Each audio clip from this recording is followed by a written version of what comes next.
Cash Flow Diary Podcast, episode 407. Welcome to yet another exciting episode of the Cash Flow Diary Podcast, the podcast that teaches you insider tips, tactics, and strategies for creating leverage streams of cash flow into your life. Learn from top-performing entrepreneurs, business owners, investors, and thought leaders from across the globe as they share their secrets to success.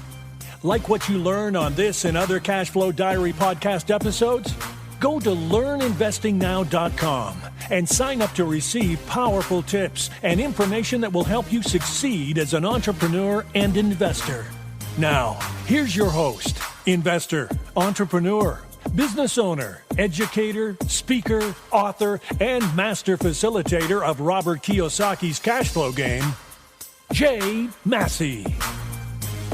All right, ladies and gentlemen, welcome to another episode of the Cash Flow Diary Podcast. I'm your host, Jay Massey, and I'm glad that you're here today because, as you know, we often talk about assets, and I mean assets of all kinds. And today is going to be absolutely no different. In fact, today's guest would say that you and I are neglecting our number one asset. In fact, we are not taking care of our number one asset. And most importantly, she's here to help you and I do exactly that. And I know some of you are thinking, what is my number one asset? I don't have any assets, Jay. I'm just getting started. Well, you're wrong. We all have a number one asset, and you've had it for quite some time. And I think with the information that you gather today, you'll be able to make some actionable steps towards improving the value of that number one asset. And I know you like doing that. I have with me today, Eliza Bacot. Now, here's what I want to tell you. She's got more initials after her name, but I don't want you to pay attention to the registered nurse and the NP and the MSN and all the other things that go after her name. Because here's the thing. What's important is that for 13 years, she's worked in critical care and ICU, and she's seen the inside of what you would call modern medicine and decided that, you know what, there's a better way. And she's here to help you and I, as the entrepreneur, understand that better way to take care of our number one asset. So hopefully you are ready to make some small but impactful changes very, very consistently. Help me welcome and listen to Eliza Bacot. Eliza, you there? I'm here. Thanks, Jay. That's a wonderful introduction. I really appreciate that. And I'm really, really excited to be here today talking with everyone. Good. I am glad that you are here too. Now, this being your first time here, I have to ask you the same question I tend to ask everybody else. Are you ready? I'm ready. All right. So I tend to look at today's entrepreneurs a lot like yesterday's superheroes, like Batman, Superman, Wonder Woman even. And I think entrepreneurs and superheroes have a ton of things in common. Chief among them, occasionally as an entrepreneur, we can imagine ourselves fighting the crime of the ignorance sometimes, or the fact that people are using our products and services in a way that save and change their lives. And we can see ourselves in capes and tights and all kinds of things. But also, like a superhero, an entrepreneur has a beginning. If you think about Peter Parker, for example, there was a time where he was just a kid taking photos, going to school, trying to, make ends meet, etc. Then one day something happens to him. He gets bit by a spider, decides that he's got this power and discovers it and chooses to use it for good. So my question to you is as follows. Before all of the initials, before working in modern medicine, before even just thinking about the idea of the Organic South, your platform and blog where you are sharing all of this information, before all of that, what we want to know is, who is Eliza Bacot? Well, I grew up in the South. I was one of 4 kids, and I had a pretty normal upbringing, something that was kind of born in me from a very young age. This really started in science class, was just an absolute love of the human body and how extremely detailed and how intricate and just how impressive it really was.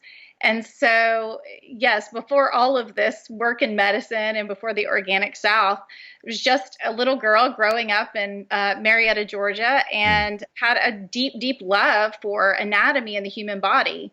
And that kind of took me along a path of into medicine. When you love that part about science, that's the direction that we go in. Interesting. No, keep going. I'm just saying interesting because no one's ever described science from the perspective I'm the life sciences from the perspective I'm hearing you from, because I definitely don't think of them this way, but I'm learning already. So keep going. Well, it was for me too. When I started to learn more and more about the human body and I started studying it and, went to school for it, I just became fascinated. I would sit around and look at people and I would think, wow, in our everyday life, we just never really consider all the things that are happening in our body that are going on right now. It really is a miracle. I mean, It's divinity. It's an absolute miracle. And, I just became obsessed with wanting to understand it more. And it's kind of funny because you have the positive and the negative of looking at that, right? You think that, wow, I want to understand how to make that function really, really well, my body function really, really well. But in our society, when you love the human body, you go into medicine, which is basically really studying disease and how do we stop disease and how do we, let's ameliorate disease. Let's put a Band-Aid on the symptom, which is mostly what we do in modern medicine. It's not really studying, wow, how do I make this organism, myself, function optimally? How do I pour things into it that are fantastic for it, that help it function at its best? So we practice very reactively instead of proactively, which kind of sums up in a nutshell the transition that I've had in a way. Yeah, no, I'm hearing that because I think about, the number of people that are listening right now. We spend a significant amount of time building a business or an idea or developing a product or a service and coming up with a business plan, making sure that the quote unquote business, once it's born, is healthy. But I think the phrase that you used that caught my attention was, how do I get this organism to function optimally? And that's not a conversation that, of all the groups and organizations and places that I've been, not often do I hear the entrepreneurs getting together going, okay, I know about my product and service, but how do I get me to be the best physical me possible? But yet at the same time, as you were just saying, we're typically reactive to this. So take us on this journey, if you will. How do we go from little girl in Georgia to the Eliza Bacot we have today? I'm just assuming that there's a path. Wow, how long do you have?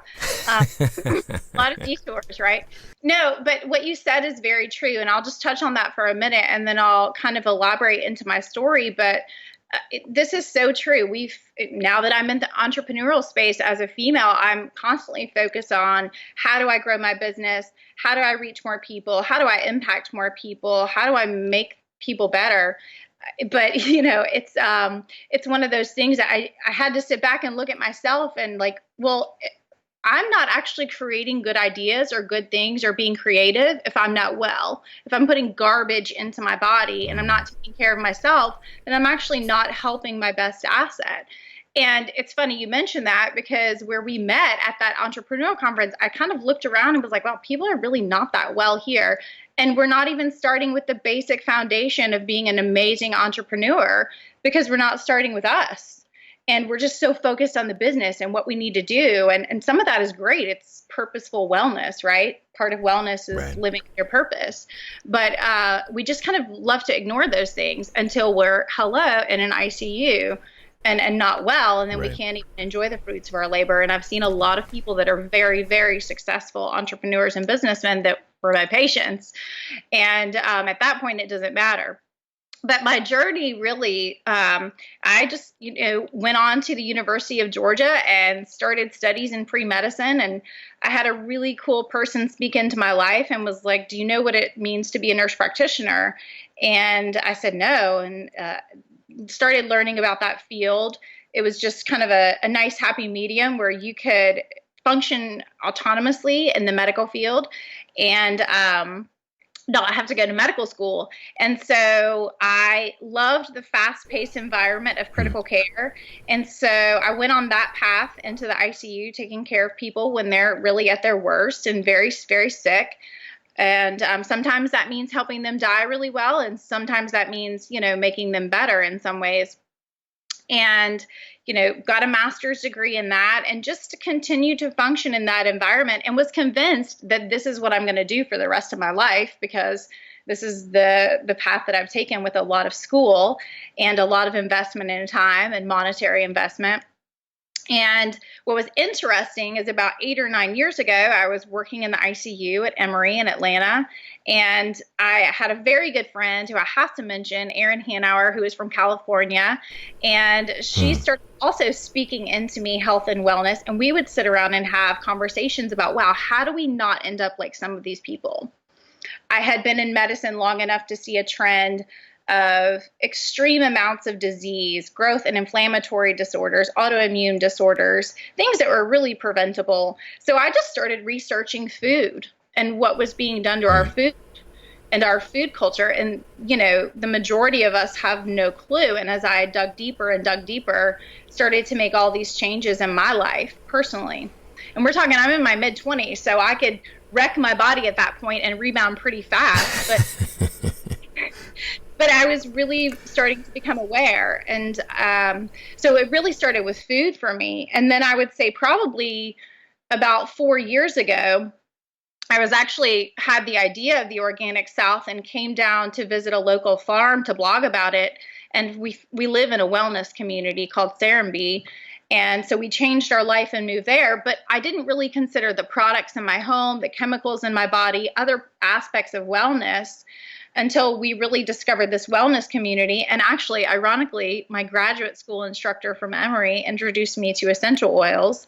So I completely, at that point, I questioned everything. I questioned everything that came in our home. I questioned, everything related to what am I putting on my body? What am I putting in my body? What does wellness really mean? And how do I really fill myself up with wellness so I can function the best? And I think like a lot of us that start out, I would have never even imagined I would have been in the entrepreneurial space. I was used to going to a building and receiving a paycheck. I had a W-2 job. And I thought because I was trained in that's just what I had to do my whole life. But in my alternate life, I call it my alternate life, I would tell people, oh, don't take that medication. You can use this essential oil for that. Or, hey, don't do that, do this. And so I was really living a double life, going to the hospital, prescribing drugs, ameliorating symptoms. And then in my everyday life, everybody would come to me and say, well, go ask Eliza. She's that green organic person. She'll tell you what to do this fast. That's total superhero, by the way. You've got this the secret identity going on. No, I totally connect with the story you described because I was living two different lives, really. That's really, really interesting. Okay, so I got a couple of questions here because you said some things that I think are interesting that the entrepreneurs would like to know more about specifically. Like one of the first things that you said, you said that there was a lot of school, a lot of time, a lot of money invested, and you in your head you were used to the paycheck, the job, that whole way of life. So often as an entrepreneur, like I said, when you get bit by that bug, that spider, you realize, ooh, I've got something special here. And then you're faced with the reality of, okay, well, what do I do with it? Do I do anything with it? Or do I just kind of continue to hide out and make no change? Yet not everybody's able to muster the courage to go do something with it. But you did. So my question is where does that courage come from to say, you know what, this is who I've been. And yeah, I know I made significant investment, but I'm going to call that so what, and now focus on this new version and move forward. Where does that come from? Well, when something changes your life so much, like that thing changing my life so much for me was essential oils, because until essential oils, I didn't have a replacement for a lot of the things in my home that I wanted a replacement for. And when something is so inspiring to you or changes your life so much, you have to share it with other people. You're compelled to. And sure, the easy way for me would have been to continue working part-time in the hospital, receiving my paycheck That's not a bad life, okay? And don't get me wrong, there's this article circulating around about wanting a mediocre life. And I look at that and I'm like, oh, that's just not me. And I just knew in my heart, I have so much to tell people. I've watched people die. That's pretty compelling. When you watch a lot of people die, you're like, I don't want that to happen to people. And what I have to say and all the things that I know, if I share that, I know that people can be more well. So for me, it was a very compelling thing. But I can tell you there was a lot of fear. I mean, when you have to hire a coach to tell you to quit your job, you have some issues. One or two. And that's what happens for a lot of people, is that they've got a side hustle going on. They've got something that they feel passionate about, that their friends are coming to them like yours were. They were like, hey, go talk to Eliza. She can tell you what to do. I can give you some medicine, but if you really want to fix it, go talk to Eliza. A lot of people are experiencing that in various different forms, whether it be health related or whatever it is that they're gifted in. But right. The courage to step out, that's a scary spot, is it not? Oh, it's terrifying. Like, I mean, wake you up in the middle of the night, terrifying. Like, right. Do we have enough money to even do this? Can we do this? But for me, even my husband was so supportive. He was like, I told you to quit your job a year ago. You're not fulfilling your purpose. You have something. It doesn't mean that all of that stuff before doesn't matter. All of that matters. It's a stepping stone, right? It's building you. Maybe I wasn't ready to be a leader or an entrepreneur 5 years ago, and now I am. So I think it's super important too to look at where you've been before and say, okay, that's led me to this purpose. But you have to think about your deathbed. That sounds crazy, but you have to. I have seen so many people with so many regrets. And I mean, I just didn't want to be that person. I didn't want to be there saying, wow, I totally should have done this. There were the barriers. There really were no barriers. And because I've seen so many people like that at the end of their life, because I was there, being the provider, watching them die and listening to these conversations, if there's anything I can even impress upon people today, love to talk about wellness and all the things that can make you a super crush it entrepreneur, but you just have to go. You have to do it. If something is calling you, I promise you, when you're on your deathbed, it won't look that big. It won't look that complicated. It just won't. And you'll just be mad that you didn't do it. What's interesting about what you said there is you said there were no barriers. Yet when you're first starting, all you can feel like you see are barriers. Sure. We're confronted with I don't know this, and I've never done that, and I'm not this, and how did you get through that process? Emotional wellness. So this is because I went through so much of that. No, there's too many people in this space of wellness. And I started training myself to argue with myself. Oh. So every time I would have that, no, it was like me. You could imagine the conversations in my head. I probably was certifiable at that point. But truly, this is what we have to do, because it's that inner negative voice, right, that can destroy us. And imagine this, if you never do it, imagine all the people that you won't impact.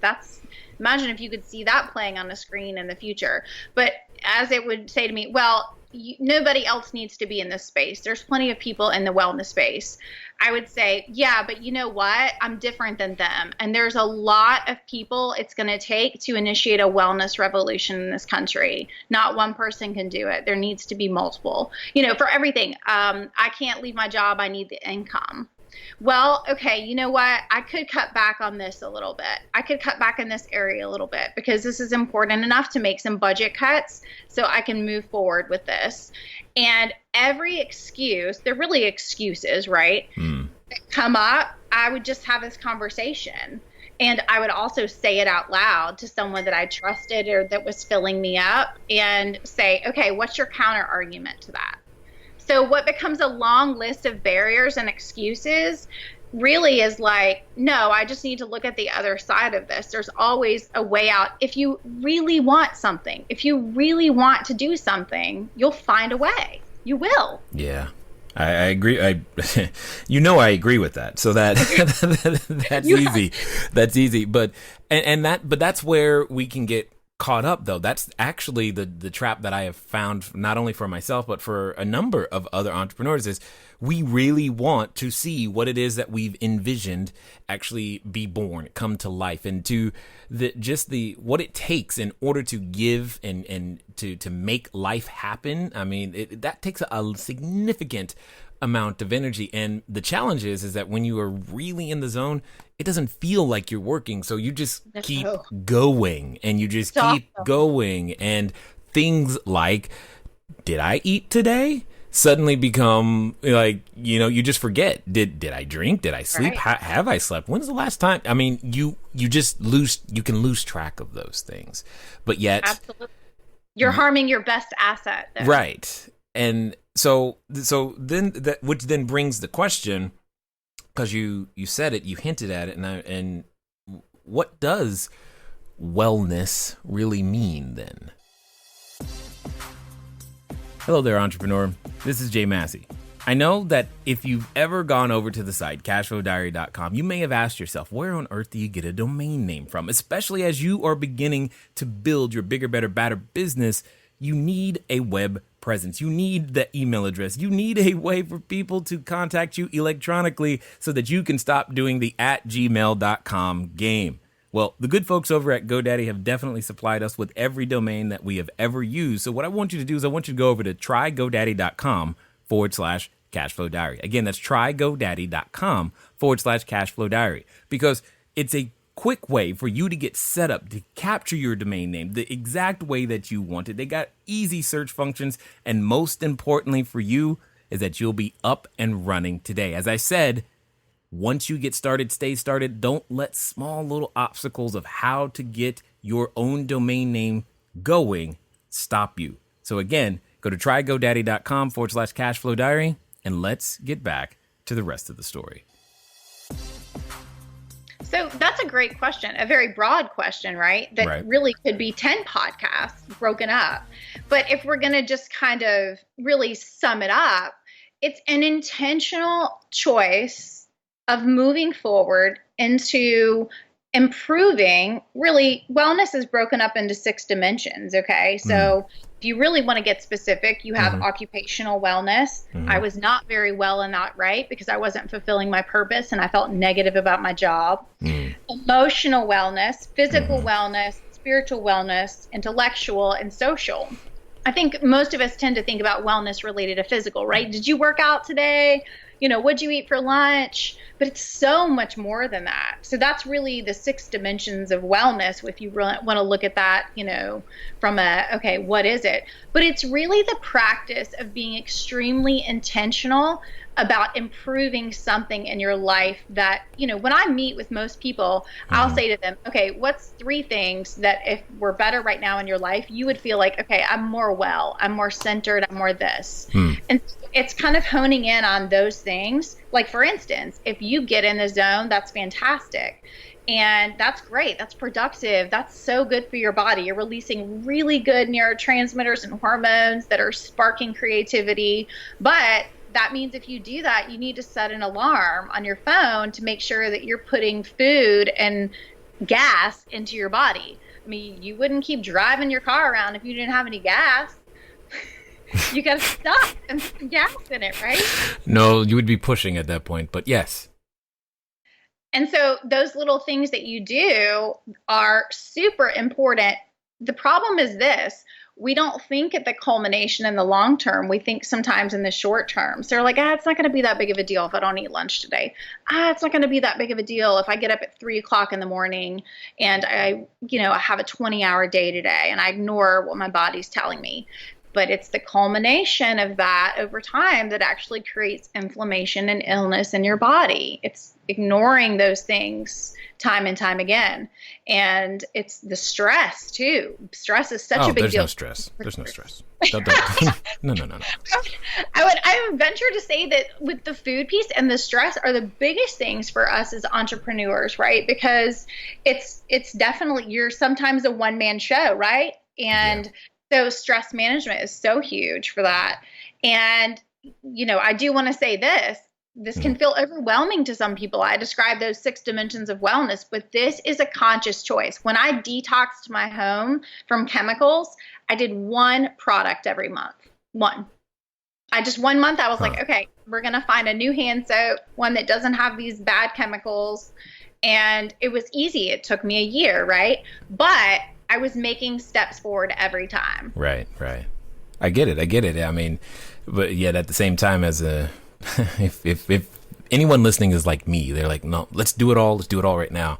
Right. Let's get just rid of it. So I can get that. But here's the question then, because I know, as I contemplate these things, it was a little while ago, I decided that, you know what, all I'm going to do is I'm going to have a morning routine. I'm going to go, but in order to do these things correctly, it started with going to bed early. And I started going to bed between 9:30, up at 4:30, that type of thing, making sure I had the proper amounts of water, not coffee, not soda, water, specifically water, in order to make everything else, continue to go well and work. And that's worked out very, very well for me. But that was like all, I tried to tackle, so to speak. Now, right. My question though is, if you're mentioning all 6 of these different areas, and we've already feel overwhelmed by, everything we're trying to do, right. How on earth, do we take this overwhelming topic and put it into bite-sized chunks and fit it into what is an already overcrowded schedule to make some of these changes? You're saying, how do you do that? Yeah. You just start with one thing. For instance, okay, what if I told you that certain foods that you're eating are potential actual neurotoxins and can slow down your creativity and your brain function? I just hope Chick-fil-A is not on that list, but other than that, keep going. Okay, we'll talk about that another time. That's another conversation. No, not my Chick-fil-A. All right, go ahead.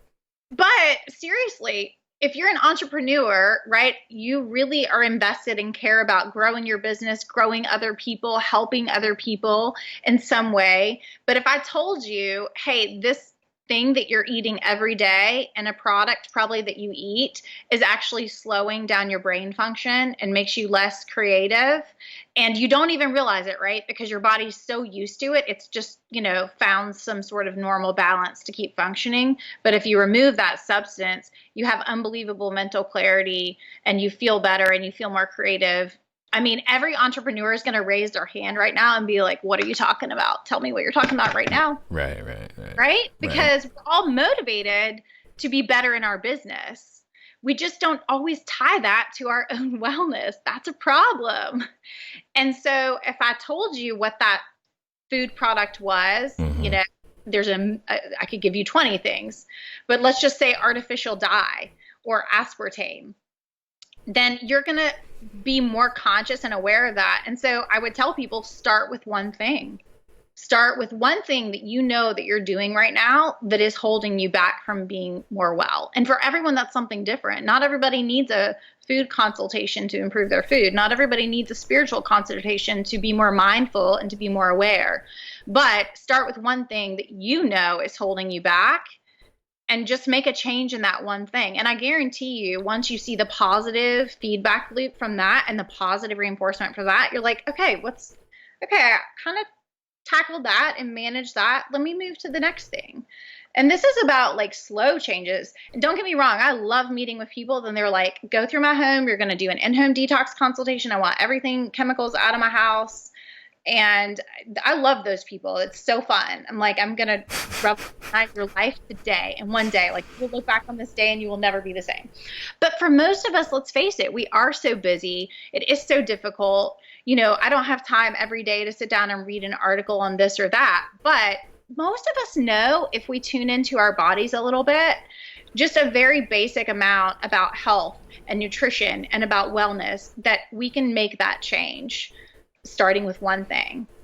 I'm telling you, it sounds overwhelming, but you're right. And it's over time. And I think that's part of the challenge, though, Eliza, is that it doesn't, the damage doesn't happen instantly. nor does the benefits. It's like, if I put my hand on a stove and it's hot or inside an open flame, I get an immediate feedback. I'm like, oh, don't do that. And by the time we've found out that what we've been doing is not good for us, it can feel too late, or it feels impossible to swing the other direction. I'm assuming in your practice you've encountered this at least once or twice. Oh, all the time. And this was the thing that led me to feeling like, wow, I'm not actually making an impact in the ICU anymore, because if the best thing I've done all day is hang a morphine drip, and don't get me wrong, it's super important to help people die well. But if that's the best thing I'm doing all day, how am I helping people live better? I don't want people to get to the ICU. I don't want that. We don't do good things to people there, okay? So you don't want to be there. And it's just, this is like what happens to people, right? The days go by, and all of a sudden, before you know it, you're struck with an illness. And let's face it, at that point, it doesn't matter if you've been successful or not in business, because you won't be able to enjoy the fruits of your labor. And so, this goes back to just, hey, I had to face this. And there's no shame in this for anyone that's listening to this podcast. I had to face this with myself. I was like, I do not have occupational wellness. I want to create a wellness business and teach people how to be well. And I'm a hypocrite. I don't like what I'm doing right now. And yet I continue to do it. Why?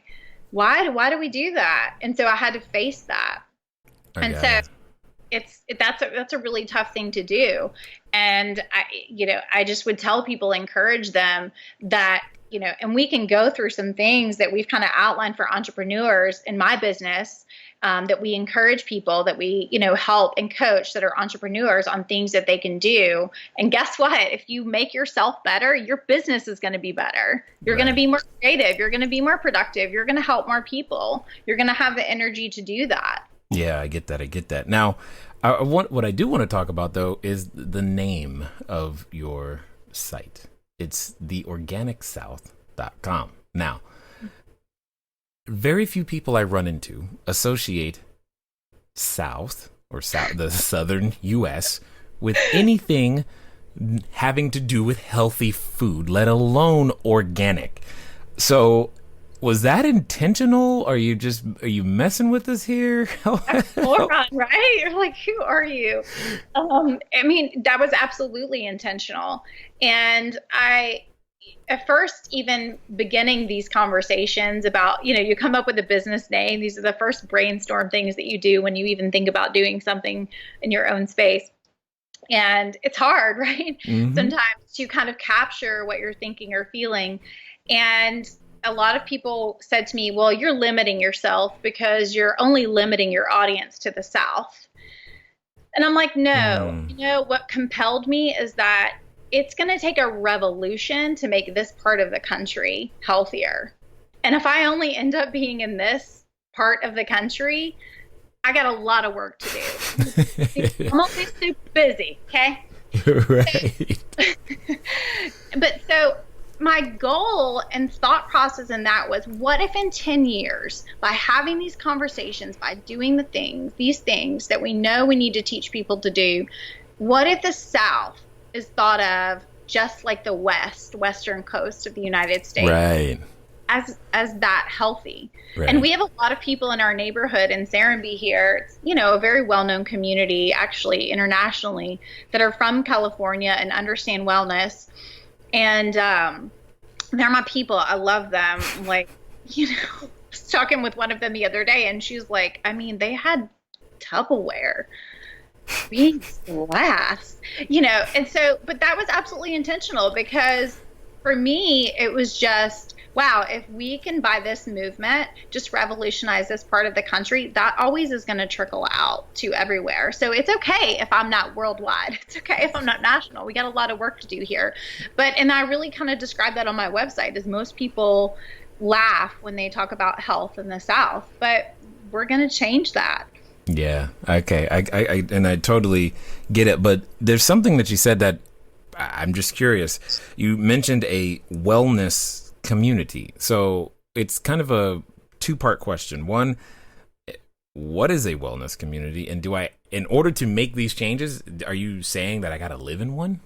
Absolutely not. But I will say this, the Organic South was born by me wanting to visit some local farms and just blog about them to kind of help people understand that you can have access to local organic food. You just got to do a little digging and find a local farm and visit it. So we came here to Serenbe Farms, and careful when you come here for just, a look at the farm. We were contracting on a house 6 weeks later. And so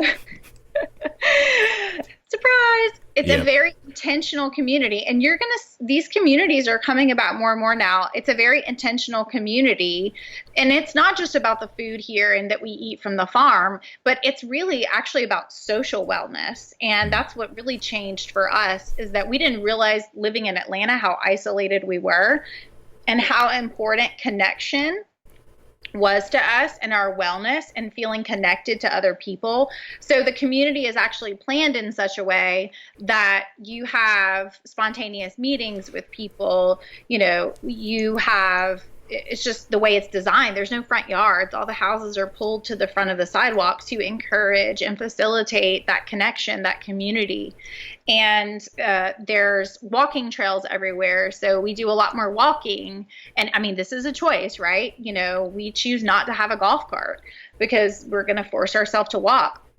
But do you have to live in a community like this to be well? Absolutely not. You can have wellness anywhere. It's a choice. It's about an intention. That's why when you really understand the true meaning of wellness, it's something that you're doing that's intentional. You're making a choice. So you don't have to live in a community like this that, has intentional social communications. You can do that on your own by making sure that you're keeping those connections with your people, even though you're growing a business, right? Right. Relaxation and connecting with people stimulates so many wonderful neurotransmitters in our brain, feel-good hormones that help us be more well. Social connection is super, super important. And I've been in periods of extreme growth in my business where I had to say no to dinners with my friends. Like, I'm in this period of time and I have to focus on this. But I made sure that I took breaks from that and I back engaged with my relationships, for example. Yeah, totally get that. So let me ask this, because you mentioned earlier that there was things that we as entrepreneurs could do. What are those? So how long is the podcast again? I get it. Okay, let's say, give us five quick things that we could do then. Could we have a to be continued on the next podcast? Yeah, I know, right? No, but we'll make it very simple here, right? And these are big, broad things that you can do. And I'm going to give you just a couple examples under each thing. So I kind of title this 6 ways to increase your productivity as an entrepreneur. And it's an opening discussion. So while they may seem broad, just know that you can choose in every category one small thing to do. And the first thing I have to talk about, because this is so big, is food. I mean, you're not going to buy a super fancy car and put mud in it for gasoline, right? That's essentially what we do to our bodies on a daily basis. Wow. Thank you for being so descriptive. Keep going. This is literally, and I've seen the product of it over years and years and years. So you have to put good. And when you guys think about it as entrepreneurs in this way, though, you will think of it differently. Like, if you think about changing your food program could make your business double in productivity by next year, would you do it? Yesterday. Okay. So this is so important. We put so much processed food in our body that, believe it or not, articles describe slows down our mental clarity, blocks our creativity, and just doesn't make us feel good overall. So you want to talk about having energy and feeling good. So really, when we're talking about food, we're talking about minimally processed. Try not to eat things out of a box. Organic. It's so important. We don't even think about the pesticides that we're putting in our body every day. And people always say to me, oh, organic is so expensive though. And I'm like, oh man, so are your Tory Burch shoes and so is cancer. God. So it really is changing your mindset, right? And stop putting chemicals in our bodies, just whole food. And don't get me wrong, I'm not perfect on this either, but I try and eat most of the time just whole foods. Lots of non-processed things, not out of a box. Fast food is a different story for a different day. And I promise you, I mean, choose one thing, that you're like, okay, I know when I eat this, it's not good, or I'm eating this multiple times per day. I'm going to the vending machine. This means you have to invest a little time in this. You're investing in your best asset. Take time for meal preparation. Just do it. And for people that have difficulty with access, this is definitely more hard. You have to take the time to do this. But I'm telling you, you are your best asset. Take the time in the morning to do some meal prep, to plan out, things that are simple whole foods. Just put goodness into your body. And really, doesn't have to be a long podcast in and of itself. Most of us know. You don't have to be super educated to know what's not good for your body. Cheetos are not good. That's not food. But when they're on top of a chili cheese hot dog, I mean, come on. And what if I told you by eating that every day that your business was going to suffer? You would totally look at it differently. You are correct. So 3 times a week is fine then, right? See, and that's what I think you're up against. It's often we're trying to figure out what's the minimum we can do as opposed to try to figure out the maximum. Absolutely. And man, every time I keep mentioning something, in fact, there's a part of me that doesn't want to talk any longer because you're going to start mentioning things that I know I should change, but I don't want to hear it, at the same time. That's the human condition, right? Right. But I can tell you this is what's interesting about food, is that when we went through, I'm always looking for new ways to be healthy and kind of to push the envelope of what is healthy. And so we kind of tried this program last year, and I was like, I'm not giving that up. I'm not. I love it. I'm not giving up cheese. I don't care what anybody says about dairy. Did you say no dairy. cheese? Yeah, no, well, we went for a period without cheese. And I love to listen to Sean Stevenson from the Model Health Show, and I listened to one of his podcasts, and I was like, I'm not giving up cheese. And it was like just this trial of like, just give it up for a certain period of time and then reintroduce it and see what happens to you. And so I gave up cheese for a while. And then I ate cheese one day, and I was so lethargic, I couldn't even get off the couch. And, you dive into this topic, and it has casomorphones that are like morphine-like substances that make you lethargic. Now, most people, you're like, don't take away my cheese. But I'm like, well, what if eating cheese in the afternoon just crushed the rest of your productivity for your business? You got to look at it in a different way. Awesome. Start with one thing. Okay. Start by doing one thing. If you don't eat breakfast in the morning, breaking fast, there's a reason we call it that. Start by just putting something whole, clean, and good into your body to start your metabolism, to give your body some glucose so your brain can function. Start with that one thing. This is not like revolutionizing your whole diet. People are going to freak out when they listen to this. They're like, oh my God, this is too hard. It's okay. It's all right, but it's got to start somewhere. For you, you're like, I'm going to hydrate this year. I'm going to be more hydrated. That's it. Start with one thing. One at a time. So, and then, I know that there's a number of people who have been listening, and there's probably a few of them that are like, yeah, you know what, I'm ready. Okay, let me go find out more about what Eliza's talking about, because you know what, I do need to do something. What's going to be the best way for them to follow up with you, to find out more about what you have going on, and to maybe even begin their process of their own wellness journey? Anyone can reach out to me on theorganicsouth.com. My email is eliza@theorganicsouth.com. I'm on Facebook and Instagram. So those are great ways to connect with me too. Just by private messaging. I always respond to everyone. Those are usually the best ways to get in touch with me. Got it. Now, as we wind down here, I've got a final question for you, because I'm kind of curious to hear your response. Let's pretend for a moment that someone listening is ready to begin their entrepreneurial journey. They're going to, begin by, maybe they're standing in front of the superhero outfit store ready to pick out their cape and tights because they're going to do this thing. No longer are they going to suffer with what you call the occupational illness. They're going to become more occupationally well. However, as you know, when we make decisions like this, often there's a companion, and that companion comes in the form of a voice that reminds us of what we can't do, how it won't work. And for some people, they're related to that voice. So my question to you is as follows. Let's pretend that they're actually going to follow through, Eliza. They're going to do what you suggest, and they're going to do so in 24 to 48 hours from right now. What would you suggest that they do? You mean to break into the entrepreneurial space and overcome those barriers? Yes. I would say go to a person that you trust the most, that builds you up the most, and ask them this question. How do you see me? How do you see me?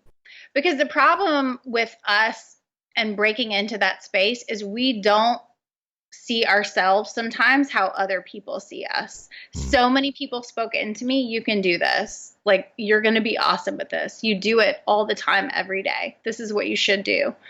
But we just make the barriers and the excuses bigger than what we really need to be doing. And to go to a person who has spoken positivity into them, who believes in them, and who knows their potential, and to ask them that question, how do you see me? Wow. How do you see me doing this? And to write that down and to think on that every day. Hang it on your mirror. Do whatever you do for that stuff. Put it in front of you every day. That even though sometimes we don't see ourselves, all the potential that's within us, but usually there's one person in our life that loves us, that has filled us up, that sees all that we have to give. And if you can write that mantra down of what that person speaks into you, and you absolutely meditate on it, eat it, sleep it, pray it every day, and fill yourself up, guess what they've proven? They've proven that actually helps us make more positive connections and pathways in our brain, and we actually release more feel-good hormones and neurotransmitters just by doing that. And before you know it, you'll believe it too. It's awesome. And then, how amazing that you get to go and share whatever gift that you have, whatever thing that you need to be doing with other people. And that's impactful. That's really what it's about. It's not about making money. It's not about, doing all the things that we really think it's about. Really, the thing that drives us inside is purpose and impact. And because this is proven, plenty of entrepreneurs make a ton of money, and they still go and they start new businesses and they do new things because it's the climb sometimes that drives us, that we love. And so that would be my encouragement today, is to people to go and do that. Because if you get your mindset right in the beginning, there's nothing that can stop you. Yeah. And then maybe we won't care about half price wings on Tuesdays. Good point. Good point. I will say this, I cannot not mention this, but the thing that really changed my life related to stress, sleep, and increased productivity and energy, and it's big now, it's exploding, is super high quality essential oils. People just don't realize what an aroma can do for your brain and for your body medicinally. They have absolutely changed my life, hands down. So I would say that's another thing you could do today. If you haven't explored the world of really high quality essential oils, find someone that is using, I love doTERRA, that's the company that I love. Find someone that's using some doTERRA essential oils and get some today, because let me tell you something, I take 2 drops of peppermint and go have a meeting and I'm like wide awake, ready to go. Awesome. Well, I definitely thank you for being brave and going out there and making it happen, sounding the alarm, even though, it can feel like an overwhelming task, and actually building a business around it, getting occupationally well, being brave enough to go out there and do it, and more or less challenging each and every one of us to be our best selves in various different ways as well, and taking the time to share your knowledge, wisdom, as well as your insight here with us today at the Cashflow Diary. Thank you so much. It's such a pleasure to be here and to open the door to this conversation. And hopefully we'll be on the podcast in 10 years talking about how amazingly healthy the South is. And we will be a model for wellness in the future. All right, ladies and gentlemen, you know what time it is. It's time for you to move at the speed of instruction. What does that mean today? That means theorganicsouth.com. Go there. Pick one thing you heard today that you could use to begin to make a small shift. You've heard it said before that if you change the direction of a ship by just 1 degree, by the time it reaches its destination, it's a completely different place. And that's exactly what we're talking about when it comes to making sure your best asset, you, is in perfect, optimal condition. Ladies and gentlemen, it's been fun talking to you today. I look forward to talking to you soon. Until next time.